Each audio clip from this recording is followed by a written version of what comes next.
الحمد لله نحمده ونصلي على رسوله الكريم أما بعد أعوذ بالله من الشيطان الرجيم بسم الله الرحمن الرحيم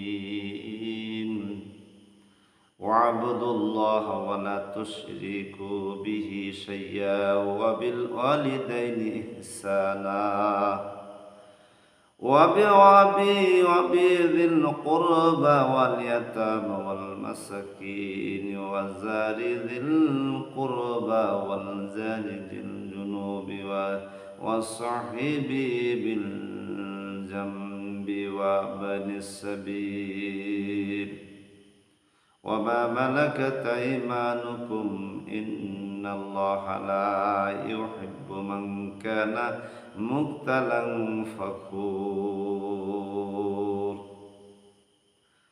আল্লাহ পাক রব্বুল আলামিন ইসলামের প্রতিবেশীর হকের ব্যাপারে আল্লাহ পাক সূরাতুন নিসা 36 নম্বর আয়াতে বলেছেন, ওয়াবুদুল্লাহ ওয়া লা তুশরিকু বিহি শাইয়্যা ওয়া বিল ওয়ালিদাইনি ইহসানা।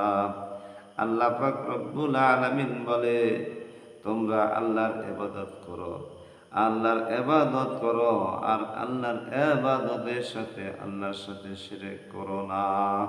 তোমরা আল্লাহর সাথে শিরক করো না। কি করো? আল্লাহর ইবাদত করো। শিরকের একমাত্র সংজ্ঞা হইল আল্লাহ পাক রব্বুল আলামিন বলেন, যেটা আল্লাহ পারে অন্য কেউ পারে না, তার নাম হইল ইবাদত। যেটা আল্লাহ পারে অন্য কেউ পারে না, সেটা হলো শিরক। যদি কোনো মানুষ এই মনের ভিতরে ধারণা করে যে আল্লাহও পারে অন্য কেউ পারে, তাহলে বোঝা যাবে এটা শিরক। আল্লাহ পাক রব্বুল আলামিন কোরআনুল কারীম সূরাতুল শুরার ভিতরে 50 নম্বর আয়াতে কারিমা আল্লাহ পাক রব্বুল আলামিন বলেন, এই যে মায়ের পিতামাতার সংস্পর্শনে যখন সন্তান বীর্য যখন মায়ের রেহেমের ভিতরে অবস্থান করেন, আল্লাহ পাক রব্বুল আলামিন কুরআনুল কারীমের ভিতরে বলে, ওই সময় আল্লাহ পাক রব্বুল আলামিন ওই বান্দাটা ওখানে ছেলে হবে না মেয়ে হবে একমাত্র জানে কে আল্লাহ। আল্লাহ পাক আয়াতে কারিমে বলে, আমি কাউকে আল্লাহ পাক রব্বুল আলামিন আয়াতে কারিমে বলছেন, আমার ইচ্ছা আমি কাউকে শুধু ছেলে সন্তান দিব, মেয়ে দিব না। আমি আবার কাউকে শুধু মেয়ে দিব, ছেলে দিব না। আবার আল্লাহ বলে, আমি কাউকে ছেলে মেয়ে উভয়টা দিব। আবার আল্লাহ পাক রব্বুল আলামিন 4 নম্বরে বলে, আমি ছেলে সন্তান কিছুই দিব না। আল্লাহ পাক রব্বুল আলামিন বলেন, আমার ইচ্ছা তাকে আমি বন্দা রাখবো। তাহলে বিশ্বাস হয় কি হয় না বাজান নেবের আমার? আল্লাহ পাক রব্বুল আলামিনের দুনিয়ার জমিনে দেখা যায় 100 বছর, 90 বছর, 80 বছর হয়েছে। স্বামী স্ত্রী দুনিয়ার জমিনে থাকার পরেও তাদের কোনো সন্তান আসে না, বা সন্তান তাদেরকে আল্লাহ পাক দেয় না।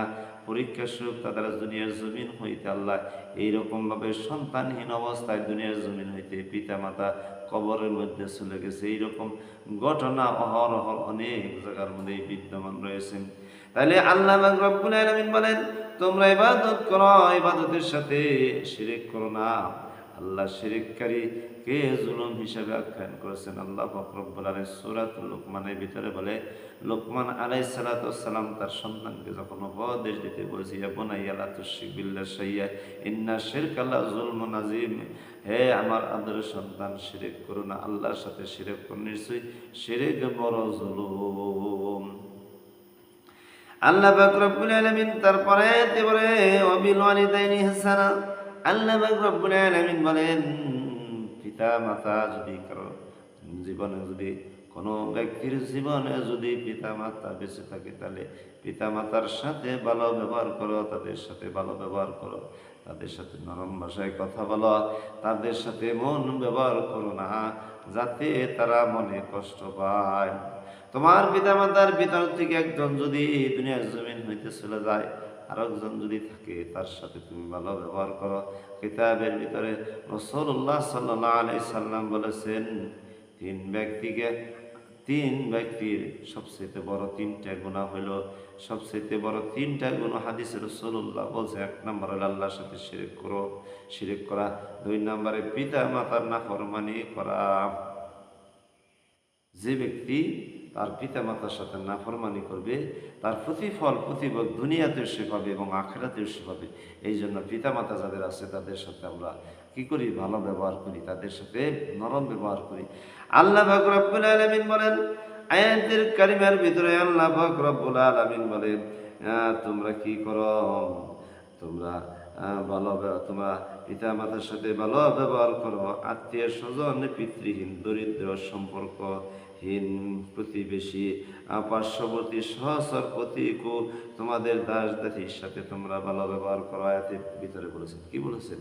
তোমার আত্মীয় স্বজন, পিতৃহীন, দরিদ্র, সম্পর্কবিহীন, প্রতিবেশী, পার্শ্ববর্তী, সহচর, পথিক ও মুসাফির এবং তোমাদের দাস দাসীর সাথে তোমরা ভালো ব্যবহার করো।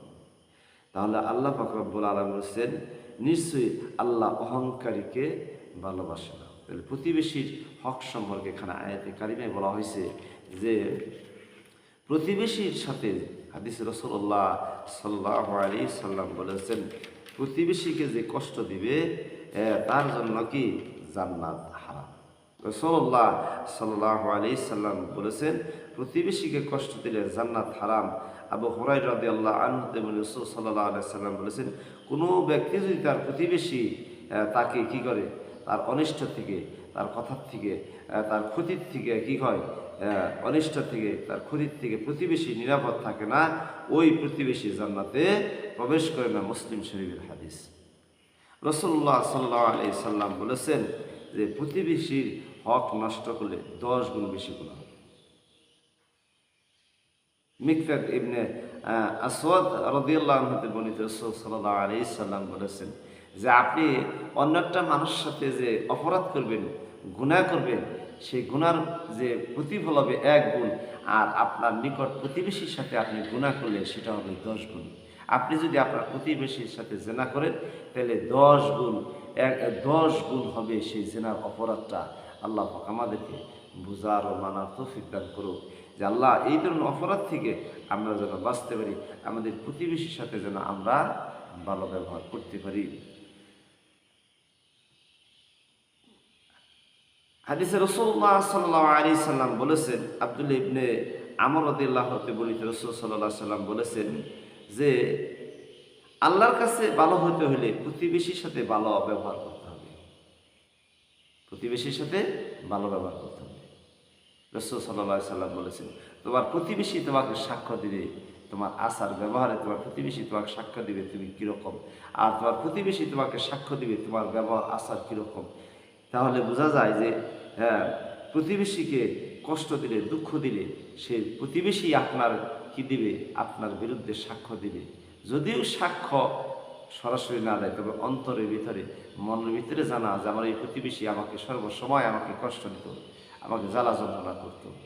আর প্রতিবেশী যদি ভালো থাকে, আপনাকে যদি কষ্ট না দেয়, আপনার কাজে বিভিন্ন কাজে সহযোগিতা করে, তাহলে আপনার মনে হবে মৃত্যুর পরেও আপনার মনে হবে যে এই লোকটা আমার সাথে ভালো ব্যবহার করতো, আমার প্রতিবেশীর সাথে ভালো ব্যবহার করতো, লোকটার কথা বলে বলে সে কান্নাকাটি করবে। এই জন্য প্রতিবেশীর সাথে ভালো ব্যবহার করতে হবে। হাদিসে রাসূলুল্লাহ সাল্লাল্লাহু আলাইহি সাল্লাম বলেছেন এক ব্যক্তি রাসূল সাল্লাল্লাহু আলাইহি সাল্লামের কাছে আসলেন, আসার বললেন যে আমার প্রতিবেশী আমার কষ্ট দেয়। হযরত মুহাম্মদ রাসূলুল্লাহ সাল্লাল্লাহু আলাইহি সাল্লাম বললেন তুমি বাড়ি চলে যাও, তুমি ধৈর্য ধারণ করো। ওই ব্যক্তিটি আবার রাসূলুল্লাহ সাল্লাল্লাহু আলাইহি সাল্লামের কাছে কি করলেন, আসলেন, আসার বললেন আমার প্রতিবেশী আমার কষ্ট দেয়।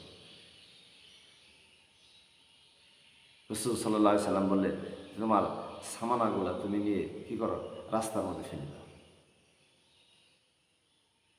যখন ওই প্রতিবেশী কি করলেন, তার আর প্রতিবেশীর কষ্ট দেওয়ার কারণে সে যখন তার ঘর থেকে মালপত্র সমস্ত কিছু রাস্তায় ফেলে দিলেন, মানুষজন যাওয়ার পরে তখন তাকে বর্ষনা দিতে শুরু করলো, তুমি এরকম কাজ করছো কেন, তুমি এরকম কাজ করছো কেন। এরপর যে প্রতিবেশী তাকে কষ্ট দিল বা কষ্ট দিত, সে ব্যক্তি বলল যে ভাই আমি তোমার সাথে যে ভালো খারাপ আচরণ করেছি, দ্বিতীয়বার হবে না, তুমি তোমার মাল নিয়ে তুমি বাড়ি চলে যাও। তাহলে বোঝা যায় যে প্রতিবেশীর সাথে যে এরকম ব্যবহার পুনরাবৃত্তি হবে না। আমি তোমার সাথে খারাপ আচরণ করছি, তোমার সাথে ভালো আচরণ করি না, আবার আর দ্বিতীয়বার তোমার সাথে আমি আর খারাপ আচরণ করব না। আজকে দেখা যায় আমাদের সমাজ, আমাদের রাষ্ট্রে, আমাদের প্রতিবেশীর সাথে প্রতিবেশী ভাই কথা বন্ধ করে দেয়, প্রতিবেশীর সাথে কোনো বিষয়ে মনোমালিন্য হলে তার সাথে কথা বন্ধ করে দেয়, তার সাথে চলাফেরা বন্ধ করে দেয়। এই জন্য আমরা সাবধান। রাসূলুল্লাহ সাল্লাল্লাহু আলাইহি ওয়াসাল্লাম সূরাতুন নিসা 36 নম্বর আয়াতে সাবধান করে দিয়েছেন, নিশ্চয়ই আল্লাহ অহংকারী সম্প্রদায়কে, অহংকারী মানুষকে আল্লাহ ভালোবাসে না। তাইলে প্রতিবেশীর দুঃখে কষ্টে সহযোগিতা করতে হবে, তাহলেই আপনি প্রকৃত মুমিন ইমানদার। এই জন্য আল্লাহ পাক রব্বুল আলামিন আয়াতে কারিমার ভিতরে বলছেন, ইন্নাল্লাহা লা ইউহিব্বু মান কানা মুখতালান ফাকুর। নিশ্চয়ই আল্লাহ অহংকারী একে পছন্দ করেন না, ভালোবাসেন না। এই জন্য অহংকারী হলো সবচেয়ে কি শয়তান। অহংকার করে সে বিতাড়িত হয়েছে, অহংকার করার কারণে সে কি হয়েছে, বিতাড়িত হয়েছে। আর অহংকার সমস্ত পতনের মূল। এই জন্য অহংকার যদি দিলের ভিতরে অন্তরের ভিতরে থাকে, সেই অহংকার দিয়ে ইবাদত করলেও আল্লাহর দরবারে সেই ইবাদত কি হবে না, কবুল হবে। এই জন্য আল্লাহ পাক রব্বুল আলামিন সূরা নিসার 36 নম্বর আয়াত আমাদেরকে বোঝার ও মানার তৌফিক দান করুন বলে আমিন।